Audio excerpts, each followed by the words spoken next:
Well, the first thing you want to teach anybody, a child, a kid, anybody, is that you'll never earn your way to freedom. You just don't. You look around and you see, Kurt Schilling, if you remember from Boston Red Sox, made $100 million a year. He's broke, bankrupt. I asked Warren Buffett, I said, what made you the wealthiest man in the world? And he smiled and he said, 3 things. He said, living in America, great opportunities, having good genes, so I lived a long time, and he said the last thing is compounded interest. And we all know about compound interest, but I give the example in the book of this guy, Theodore Johnson, worked for UPS, never made more than $14,000 in income in his entire life in a year.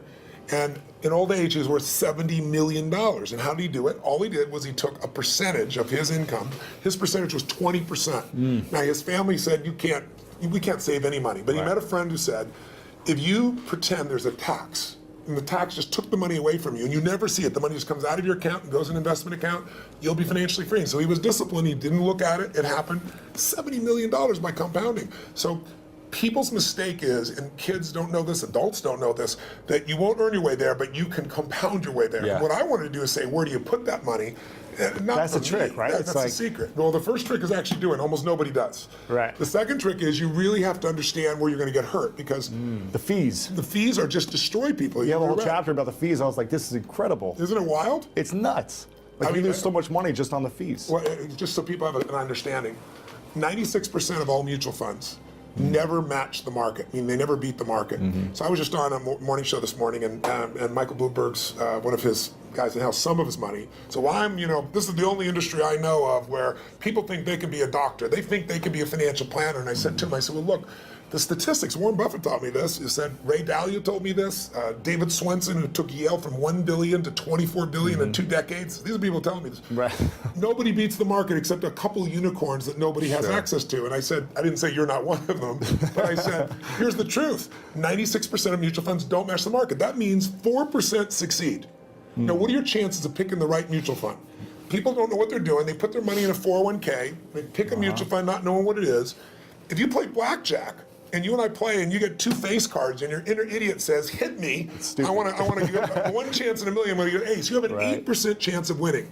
If you try to get a mutual fund, you got the 4% chance of winning. So what I show people is not only do you not get the result, thinking logically, if I hire someone else to do it, they'll do better than me, but in addition, you pay around 2,000% more than it's worth, meaning you get the same exact product, the same stocks. If you own the index, right? You own a piece of all of America's best companies, say the Vanguard 500 index, 500 top companies, that costs 0.17%, like less than 0.2% versus the average mutual fund is 3.17. So compounded over time. But first, just hear that so you understand. Like, the average car sold in America is a Honda Civic. It's $20,000. You can get the Honda Civic for $20,000, or you can pay $350,000. That's the difference between 0.17 and 317. But if you look at it over a period of, like, how old are you? 31. 31, okay. So let's assume you and a couple buddies at 35 managed to put aside $100,000, and you manage not to add any more money, but to grow it at 7% in spite of ups and downs in the market. And you're 65, how much money do you have? Well, if you paid 1% in fees, over those 30 years, your $100,000 became $574,000. Not bad for never adding another dime. Right. If you had 3% in fees, had the same growth, but 3% in fees, you now have $324,000. Almost half as much. $250,000, 77% less money. And you had the same return, it was just the fees. So the world, most people, you ask them, what are your fees? They have no clue. Right. So I've created a site where people can go, they can type it in, you find exactly what your fees are and what you should be paying. And it's highway robbery. Where in the world would you pay $2,000% more for the same exact product? You can only do it because the financial industry makes things so opaque, so convoluted, and people feel overwhelmed. And hard to understand. Very hard to understand. That's why I try to come in here and go, look, time to become the chess player, not the chess piece. Let me teach you so you understand what's going on. It's not that complex. They use all these big words, but when you know what's going on, you don't get screwed, and more importantly, you take advantage of the system instead of letting the system take advantage of you. Yeah, I like that. Now, you've coached some of the world's greatest athletes, former presidents, biggest CEOs. Who coaches you? I've had a lot of people asking me to ask you this question. Who mentors you? Who coaches you today? I have always looked for people that were playing the game at a different level than I am and or knew the road ahead. I always tell people anticipation is power. if you ever play a video game against a child, it's pretty disastrous, right? Maybe not for you. You're maybe a different generation. But for me, it's like, it's not the kid is faster and smarter. If they played this game before, like 8 million times, so they know the first shot's here, the second shot's here, the third shot there, and you're like reacting. So when you're reacting to things, you fail. So my mentors have been people over the year, different people. My earliest mentor was a man named Jim Rohn. He was a personal development speaker, just touched my life. Then I was involved in neurolinguistic programming, NLP, when I was, 21, 22, 23 years old. I became partners with a man named John Grinder, brilliant man, co-founder of that. But in my last couple decades, it's been people like Peter Guber, who owns the LA Dodgers and owns the Golden State Warriors NBA team, and he's just brilliant. He's got 52 Academy Award nominations, so he's a mentor for me. Paul Tudor Jones, I coach, but also I'm coached by him because we get to pitch and catch. And then, I've got some people in my life that, like Steve Wynn is a dear friend of mine, built most of Las Vegas. He's brilliant. And these guys are all 18 years my senior, so they know the road ahead. And I'm able to learn from them in advance and then kind of anticipate things. And that, to me, is incredibly valuable. Yeah, very cool. Now, I want to ask you how you personally handle a breakdown. Because I've been to your workshop, and incredible experience. Thank you. And you teach people how to overcome their fears and how to handle breakdowns, but how do you personally deal with it? And do you even have any breakdowns? Yeah, they sent me a list of questions you had just to kind of give me a feedback. That was one of the questions, and I was like, it's interesting. It's breakdowns, it's certainly not something I experience, but it's not because I'm so talented or so brilliant or so fearless. It's just, you're like an athlete. You're an athlete. Yeah. You're in shape. Yeah. Right? You're not going to have a reaction in your body like somebody who doesn't take care of themselves. Right. So, I don't believe in emotional intelligence. I think it's useful, but I'm more interested in emotional fitness, because intelligence is a capability. Fitness is a state of readiness. Interesting. If you are fit, you can take that demand right now and you can deal with it. You can deal with that physical stress, that emotional stress. Same thing's true with psychological fitness, emotional fitness, right? So I'm pretty fit, and part of that is not because I'm so smart. Part of it is that I've taught this for decades. I remember I had a woman who came to one of my seminars in her, early 80s probably, and she would run in this room, 10,000 people. I think it was, she went a couple of 10,000 person events, and she would get in this front row and fight her way through there. And she'd jump and go for it. And at one break, she came up to me, I was signing a book for her, and she says, she goes, Mr. Robbins, I've seen you at like 8 of these. She goes, I've seen you like when you're really, I know, I can hear your voice, you're hurting, or you haven't slept. And she goes, you always seem to be so up all the time. How come you're so up? And I said, well, part of it is I attend all these seminars. So I'm teaching it. So there's a fitness in that. But there's also, I've buried 3 fathers and 1 mother, and that affects your life. I've had a physician look me in the eye and say you have a tumor in your brain. Wow. And so I've had those moments that when you've had extreme stress and you push your way through it, you build psychological muscle. It's like it takes a lot to knock me off. In the early days, we didn't have $50,000 to keep the doors open. How do we do it? Then I had, graduated to $5 million. Then I graduated to a partner of mine who kind of didn't do things well, and I ended up owning $100 million because I had to take on his debts. $100 million. But when you do all that stuff, now my companies do $5 billion, a year. So you keep expanding what I would call really the circle of the threshold of your influence. Sure. Everybody has a threshold of control, and if you get beyond it, you kind of freak out. So it takes a little bit more. I can't. So you don't really have breakdowns. I don't have a breakdown. Do I get pissed off or get frustrated or tired? Yeah, but a breakdown, honestly, no. So how do you handle it if you get tired of something? I sleep when I can. Okay, cool. I mean, it's honestly, it's pretty simple.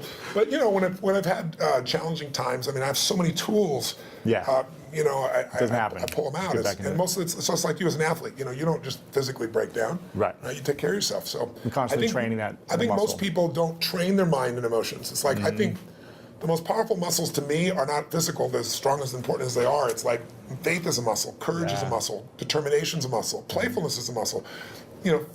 Passion unexpressed weakens. Faith untested gets smaller. Yeah. So I'm always, I call it deep practice. I'm always pushing myself to the edge, and pushing yourself to the edge makes you stronger. Yeah.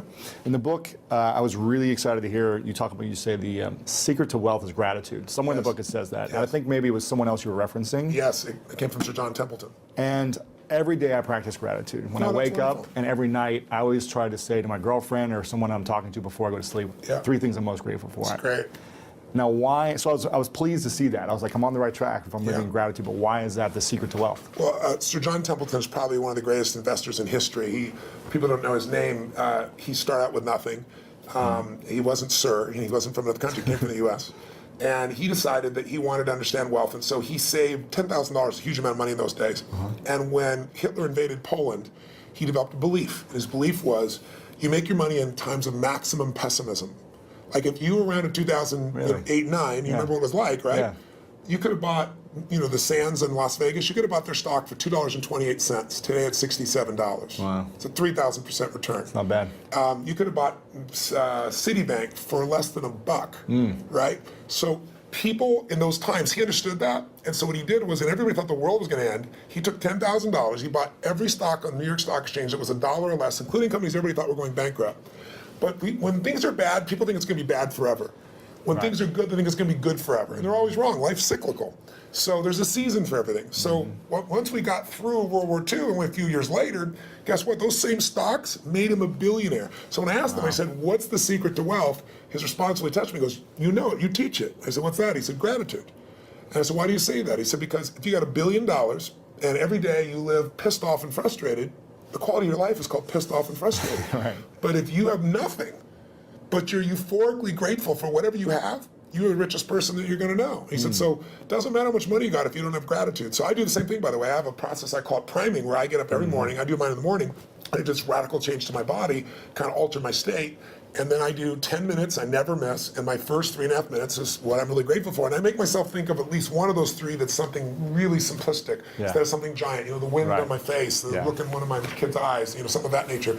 And then I do 3 minutes of strengthening, healing. I do 3 minutes of when I'm going to create my world. And I do that for a minimum of 10 minutes every day, because I believe you have to condition it. You don't just hope that stuff shows up.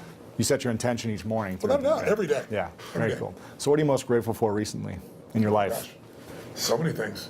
Well, it's Thanksgiving, so one piece. Well, one is my daughter is 40 years old, and she's been wanting a child forever, and she's going to bring me a grandson in a few months, which is kind of cool. Congratulations. Thank you very much. That's cool. But also, it's Thanksgiving, so for me, it's a very emotional time, because my family was fed when I was 11, and we had no food at Thanksgiving, and it touched me so deeply, and I decided I was going to give back. So when I was 17, I fed 2 families, and then 4, and then 8, and then I didn't tell me I was doing it, and then I got my friends to do it, and my companies grew, and I've fed 42 million people now over 37 years. And but you have a challenge for this, right?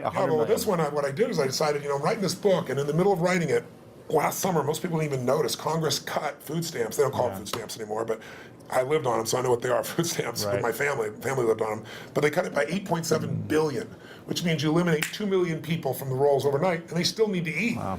So I support all these nonprofit organizations, and Feeding America is the largest in the country. And so I thought, I want to call attention to this. So if I donated all the profits of this book in advance, how many people could I feed? Because I normally feed 2 million through my foundation, and I match it. So we feed 4 million a year. And they said you could feed 10 million people. I was like, wow, I'm in. Wow. and then as the years gone by, I've gotten more and more inspired. And so now I'm going to feed 50 million people personally. I'm not just from the book. I'm writing a larger check on top of it. But also, I'm working with Feeding America to get matching funds to feed 100 million people. Incredible. So to go from my family not being able to eat to feeding 100 million people is a pretty amazing sense of gratitude and a sense of grace. And I've done my part, but there's been grace in that as well. It's amazing. It's incredible what you're doing, and very inspiring. So thank you for doing that. So anybody gets the book, You're feeding I'm not getting any family. profit, it's for you. But it'll also feed on average 50 families every book. 100% is being donated. 100%. Not only 100%, More than that. Yes. That's amazing. Yeah. Now, I think I also read in the book, I don't know if you said this or someone else said this, but the key to living is giving. Yes. Now, I think I might have heard you say this actually back when I first saw you when I was 16 at an event. And I remember thinking, I don't have anything to give. I don't have any money. How am I supposed to invest my money? 10, 20% every month. And then how can I give on top of that? But I really understood that, it's so valuable and important to give. And I work with a lot of nonprofits myself, building schools for kids around the world. That's wonderful.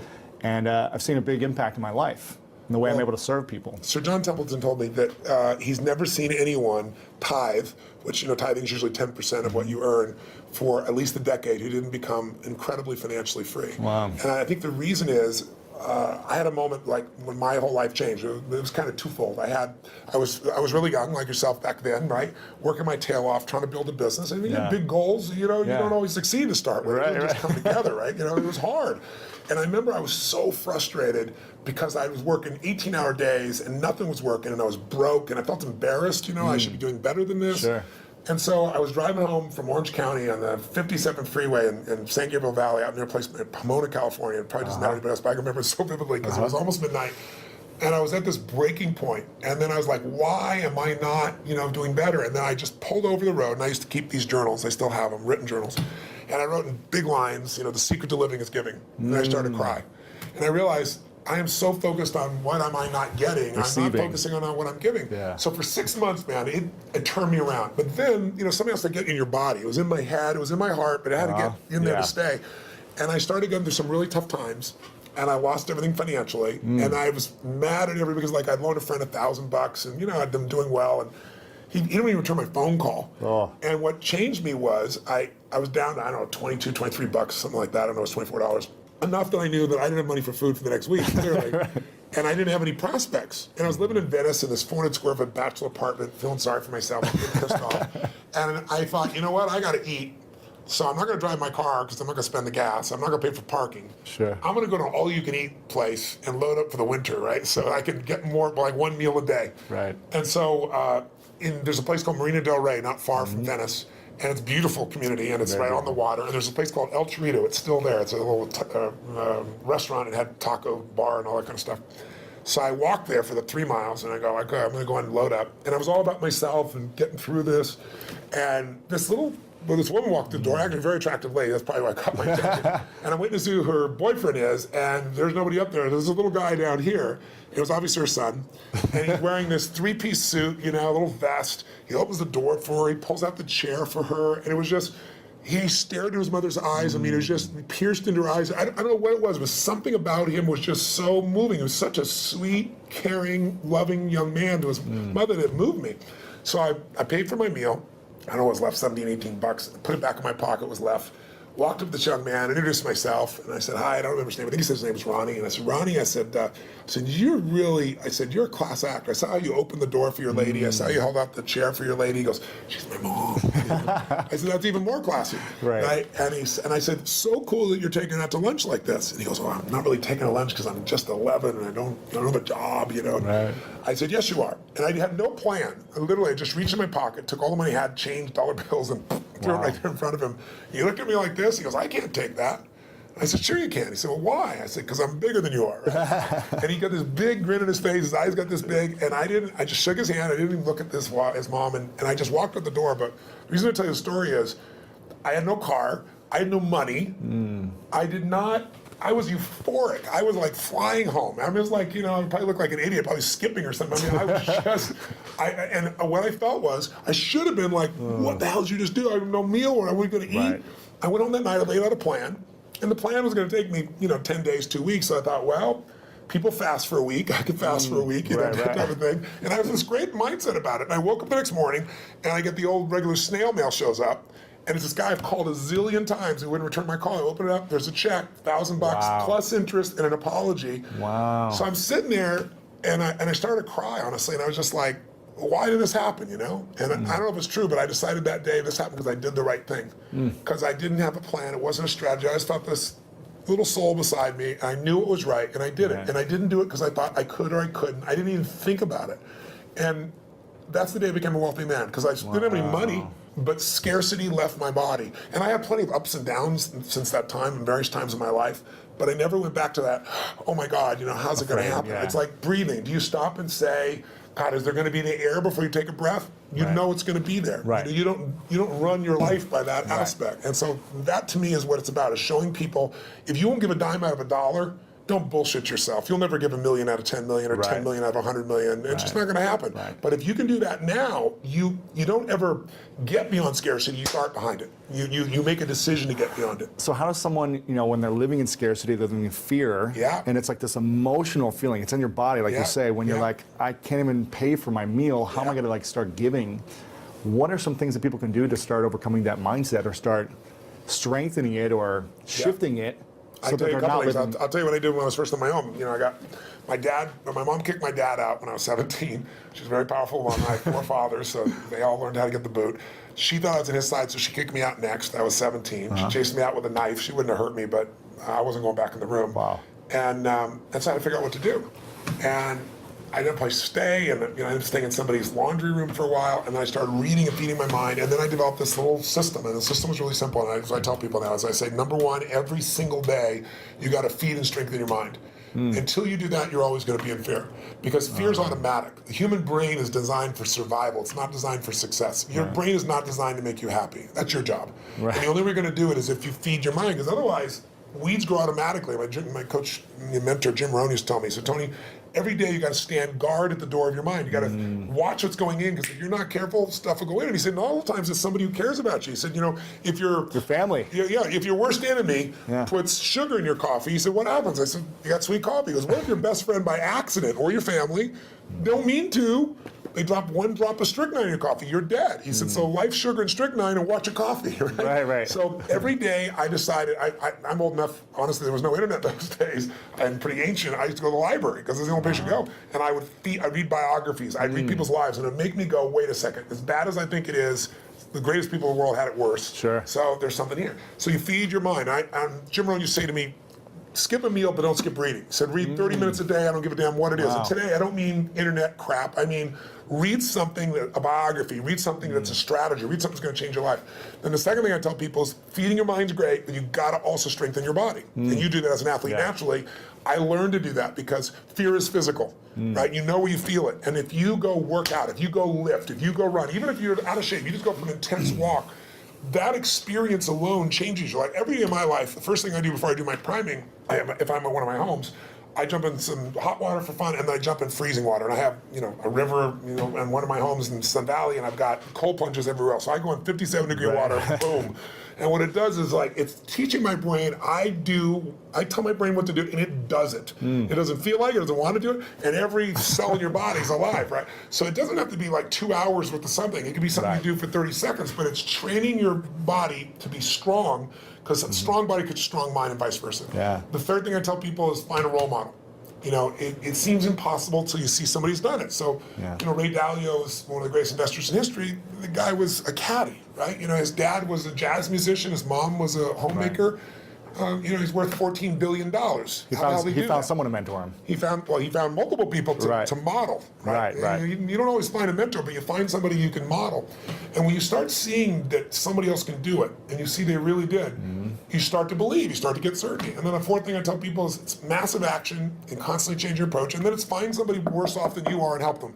Because when you do that, it gets you out of yourself. And that's what I really have people do. That's what we do at Thanksgiving. We have our basket brigade where 2 million people get fed. Amazing. Not the one I do, the one that I get people to do. And it's amazing. People go in there and they see, my God, I thought my life was tough, but look at this person's life. It makes you appreciative. It puts life in perspective. Yeah, very cool. Now, talking about feeding the mind, if you could only leave 3 books behind, it's the end of your life. To who? 3 books behind to your kids. Yes. And or the message to the world of here's the 3 most important books that you should read. That's tough. What are those 3 books that all the books I've read through? You only pick 3. That's a tough one. I don't know if I can do that, but I'll tell 3 off the top of my head. I'd say Man's Search for Meaning, Viktor Frankl, because all of us in our lives are going to experience extreme stress. I don't care how much money you have, I don't care how much people love or respect you, you'll have your time. It might be a health issue in your family, it might be something happens to the economy, something happens to all of us. And so to see how people that were put in the most insane, unjust environment, people that were in Auschwitz, how they dealt with that unbelievable situation, and how the ones that thrived in spite of it, and to go through Viktor Frankl's way of understanding how to create meaning in your life, I don't think there's a more important book. I think maybe another one might be As a Man Thinketh, because it's a book that you can read dozens of times in your life. It's small, and it's the core of everything. As you think, so you are. I mean, obviously the Bible is an extraordinary book, or whatever religious document a person believes. I'm personally a Christian, but I tell people whatever you believe, you need to practice it, whatever it is. Because there are many different ways of connecting, to what has created us. And then that's 3 already, but I'll give you one more. I think another one that's important would be understanding the life cycles of humanity. There's a book called Generations. It's a big book. It's, I think, 1,000 pages, 800 pages. Bigger than this book. Much bigger than this book. But it's a book worth reading because it shows you how, as every 100 years, 80 to 100 years, we run through the same cycles. Like what we've just gone through economically in 2008 happened 80 years before. And you can go through 1,000 years of Roman history and you see it. And when you begin to be able to anticipate what's coming, you know how to take advantage of the season. Some people freeze to death in the winter. People that are prepared might snowboard or ski and have a good time. Right. So it's a brilliant book, and it's by Strauss and Howe. It's worth reading. Cool. All right, so those are 4. I'm curious, why didn't you recommend one of your books? I don't think I'm the greatest book in history. I'm just teasing. I'd frankly have to put some in an event. Exactly, yeah. Events are incredible. This is a question from your son. Yes. And I said, is there any question you haven't asked your dad that you're still curious about? And he said, yeah. He's pretty calm, actually. He's a calm guy. He's not outrageous like you. He's pretty outrageous. And he said, my dad does everything on such a big scale. Everything is big. Everything is huge, impactful. It's like the biggest it can be, the best it can be. Yeah. He said, but I wonder what's something small he's done that he's so proud of. So is there something small you've done? An example was you giving money to, that child. It was a great example of that. But is there something recently you've done that's so small that you're like really proud of? A lot of people don't think proud is a good term. I think it actually is. Ego is edging God out. That's when you make shit up to make yourself feel good. But I think if you've really done something, you have, and no one could take that from you. And so I'm proud of who I am as a man. I'm proud of the things that, what goes on when the camera's not on. And there are people around me all the time that will tell other people stories about what I'm really like, so I don't have to communicate that to people. It gets shared. So I don't know. I don't know if there's so many things in life. I don't measure them as big versus small. Sure. My wife was somebody who would see one person and be thrilled, and I had to see 10,000. I think so. She's balanced it out for me. I feel like life is short, and while you're here, I want to have the most impact that I can. So I go deep and I go wide. Right. But every interaction to me is an important interaction, and sometimes that interaction is just being kind. I know it sounds stupid, but kindness can, to the right place at the right time. Somebody can be suicidal, you don't know it, and you're being kind and it changes their state. Yeah. It's an interesting story of there's a gentleman who wanted to kill Nixon, and he couldn't get access to Nixon. It's a true story. And so he wrote a journal, that's how we know the details of it, and he decided he's going to go after Wallace, and he's going to shoot Wallace, and he actually did do that shooting. And when they read his journal, it was fascinating. He didn't want to kill Nixon because he didn't like him or Wallace. He just wanted to be famous. He wanted to be worth something. And one of the reasons he didn't kill Nixon is he was going after Nixon, and he was this far from the president, and an old woman bumped into him just as he's reaching in his pocket to get this gun. And in the middle of this, everything's frenzied. He wants to shoot, become the most famous man, another one of those assassins. And this woman grabbed his hand and said, "I'm so sorry. I'm just so sorry." Really? And he said in his journal afterwards, his hand was on the gun. Wow. And her looking in his eyes with this love in her eyes and this kindness in her eyes, he said, "I couldn't make her witness that," and he put the gun away. Oh, man. That saved Nixon's life. Wow. Right. So he went after Wallace, But that's the power of a moment of kindness. So I think we underestimate. Somebody came and fed my family when I was 11 years old, Obviously, the person must not be alive still because I've told the story these last 20 years, and they haven't reached out to me. Yeah. But, imagine what the impact of that was by that one little act of kindness. Crazy. Yeah, amazing. So you go back to 31. You're 31, you're my age. Yeah. What are the 3 things you do with your money based on the information in this book? We talk a lot about asset allocation. Yes. The fees, understanding where you're putting your money, and understanding finding a fiduciary, right? Yes. We talk a lot about that, but what would you do if you're making... Knowing what I know today? Yeah, go back, you're 31 years old, what would you be doing? Well, three things you do first. Well, you have a good income, so we're talking about you. Yeah, right? sure. Okay. So you're making 6 to 7 figures. Great, that's wonderful. Yeah. So what I would do in that range is I would take and I would model one of the best masters. If it was me, one of the people, asset allocation, so people are clear, is the one thing that I met with David Swenson. He took $1 billion, turned it into $24 billion in 2 decades, in 20 years. Just mind-boggling. $1 billion a year, right? Just think about that level of doubling. It's just mind-boggling. And I asked him, I said, what are the dials? What are the only dials we can touch? And he said, Tony, to increase your return, there's only 2 things you can do. He said, you can make better selections of stocks. He said, you can have better timing. He said, and you can have better asset allocation. He said, the first 2 will never happen because the first 2 cost you money. Got to hire somebody, everybody's wrong on the timing. He said, asset allocation, which simply means dividing your money into different buckets. Some of those buckets are secure so that even though you think you're going to be a genius, you're going to make money no matter what. That money goes slower, but it'll always be there, and it'll give you freedom for the rest of your life.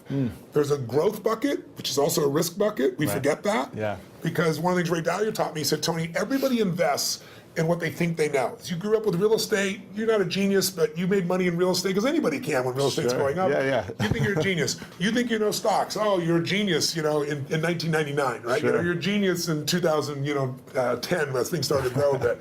He said, whatever you invest in your lifetime, that area is going to drop 50 to 70%. There's zero exception. He can show you mathematically and he can show you historically. Wow. So he said, you have to diversify even though you don't want to. And you have to divide these monies up. So every one of them taught me different asset allocations. But the one that I think is the most valuable for anybody to really take advantage of is Ray Dalio's, because Ray Dalio's figured out, why is it in 2008, if your stockbroker, your financial planner said, we're going to protect you, we're going to put you half in stocks and half in bonds, why did they both go down? You weren't protected at all. Same thing happened in 2000. And he figured something out. When you think you're in a balanced portfolio, you're not balanced. And the reason is stocks are 3 times more volatile than you'll find in bonds. What does that mean? It means when you think you're 50-50, you're 50-50 with your money, but you're not 50-50 with your risk. You're 95% at risk and 5% on the good side. That's why everybody loses. So he figured a formula because he said, look, someday I'm going to be gone. I want my kids to have the money long term. I want all the philanthropic things I'm doing to be taken care of. So he spent 15 years studying the markets and figured out, how do I design a portfolio that'll make money every time? Like, if it loses money, it lost in 75 years, it's lost 1.6% when it's lost, but it's been right 85% of the time. If you went to Vegas and you had a plan that worked for 75 years and made money 85% of the time, and when you lost 1.6%, and when you gained more than 10%. The biggest loss in 75 years is 3.95%, less than 4. Wow. So why did people not make it in the stock market? Because when you take a 50% hit, they all say stay in. Nobody, the average person never stays in. If you look at the last 20 years, the average person, the stock market over 20 years, from 1993 to 2013, has averaged 9.2%. Pretty cool compounding. You double your money pretty damn quick doing that. But the average mutual fund investors made 2.5%. Why? Because they freak out, they sell when it goes down, they buy when it's looking good, it's just the wrong time to buy it. They don't know what to do. So what Ray Dalio's strategy does, and by the way, he's never shared this strategy ever publicly. And he gives it in here. He gives it in here, which is mind-boggling. I pushed him, I teased him, I cajoled him. In the end, I said, look, you're not taking any more money, help the average guy out. He lays it out, you can do it yourself, or you can have someone else do it for you, but it takes 15 minutes a year and 85% success over 75 years. And I can take any time period, the last 30 years. He lost money 4 times. One of those was 0.003%, so it's really break even. So. And again, the most you ever lost, less than 4%, average 1.9%. So if you're looking for a plan, I put some money there. Then the other money that I would do is I'd take some of that money and I'd look at what are the biggest trends. And I have a lot of my money also in senior housing. And the reason is twofold. It's a demographic inevitability. There's this giant wave of baby boomers, and there isn't enough senior housing to take care of them. And I like it. I like to create a quality place for someone to be able to be lived and taken care of and so forth. But there's huge income from it, and there's the growth in the asset itself. So I'd be looking at what are the big trends, but I would make sure I locked down a segment of my money that I took a percentage of my income no matter what, and I made it really big, and I made it so I'd never have to work again. And that's where I am now. I don't have to work. And what's ironic is, when you interview people that make at least $750,000 a year, right, just under $1 million, 80% of them say they'll never retire. When you interview people that make a very little amount of money, they all talk about wanting to retire. And the people that do retire say they'll retire after 75. Like, Steve Williams, my buddy, he's 72. Warren Buffett's 84 now. Still working. I met with Jack Bogle, who created Vanguard. He's been in the business 63 years. Wow. He's 85 years old and such a genius. Sitting down there, he spent 4 hours with me, by the way. He came by for 45 minutes. He wrote in the book here, he goes, Tony Robbins came by for 45 minutes. 4 hours later, I had the most provocative and probing interview of my life, he said. But the guy's still in the game. Because the real goal is not to have to work. If you don't work, you'll go stark raving mad, because we all need to be productive to feel alive. Interesting. A couple questions left for you. Sure. One of them is, what's your definition of greatness? I don't know. I think everyone has greatness. I don't like that separation. I respect it, because in sports, I think it's really easy to measure.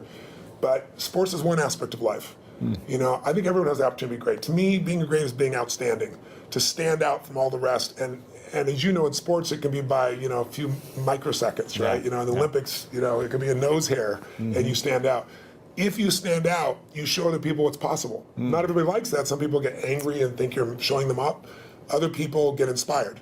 I've always been inspired by somebody who's the best in the world at what they do. And so I think greatness is somebody who just will not settle and finds a way to do, be, share, and create in life what they want, as opposed to fitting in. I think most people are trying to not be rejected. I wrote in this book, I took a quote from Aristotle saying, how do you really live your life? Well, if you don't want to upset anybody, it's really simple. Don't do anything, don't say anything, don't be anything, and everybody will like you. You know? But if you want to have a quality life, I think you just have to put yourself on the line. And so to me, greatness is people that put themselves on the line, they keep growing, they won't settle.